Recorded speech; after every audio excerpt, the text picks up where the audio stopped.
दोस्तों, भगवान बुद्ध जी के द्वारा बताई गई यह एक सच्ची घटना है जिसके माध्यम से आज हम सब जानेंगे कि हमें अपनी कर्मों की सजा किस तरीके से मिलती है।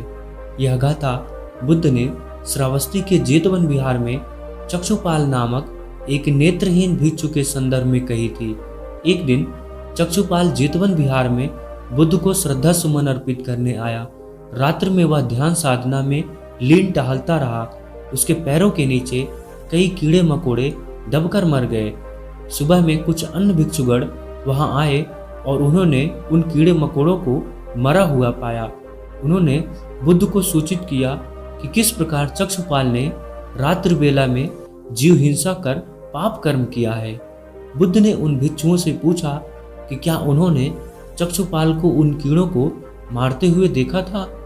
तब सभी भिक्षुगण कहते हैं, नहीं, हम लोगों ने नहीं देखा। तब बुद्ध उन लोगों से कहते हैं कि जैसे उन्होंने चक्षुपाल को उन कीड़ों को मारते हुए नहीं देखा था, वैसे ही चक्षुपाल ने भी उन कीड़ों को नहीं देखा था। इसके अतिरिक्त चक्षुपाल ने अरहत्व प्राप्त कर लिया है। अरहत्व का मतलब होता है जो अपनी इंद्रियों पर विजय प्राप्त कर लिया हो, जिसे ज्ञान प्राप्त हो गया हो, जो क्रोध, भय, लालच इन सब से परे हो। अतः जो अरहत्व प्राप्त कर लेता है उसके मन में हिंसा का भाव नहीं हो सकता। इस प्रकार चक्षुपाल निर्दोष है। तब भिक्षुओं ने बुद्ध से पूछा कि अरहत्व होने के बावजूद भी चक्षुपाल अंधा क्यों था। तब बुद्ध ने यह कथा सुनाई। अपने एक पूर्व जन्म में चक्षुपाल आंखों का चिकित्सक था। एक बार उसने जानबूझकर एक महिला रोगी को अंधा कर दिया था। उस महिला ने वचन दिया था कि अगर उसकी आंखें ठीक हो जाएंगी तो वह अपने बच्चों के साथ उसकी दासी हो जाएगी और जीवन पर्यंत उसकी गुलामी करेगी। उसकी आंखों का इलाज चलता रहा और आंखें पूर्णतः ठीक भी हो गई, पर इस भय से कि उसे जीवन पर्यंत गुलामी करनी होगी, उस महिला ने चिकित्सक से झूठ बोल दिया कि उसकी आंखें ठीक नहीं हो रही थी। चिकित्सक को मालूम था कि वह झूठ बोल रही थी, अतः उसने एक ऐसी दवा दे दी जिससे उस स्त्री की आंखों की रोशनी चली गई और वह पूर्णतः अंधी हो गई। अपने इस कुकर्म के कारण चक्षुपाल अंधा होकर पैदा हुआ था। अतः अच्छा और बुरा सबसे पहले मन में ही उत्पन्न होता है।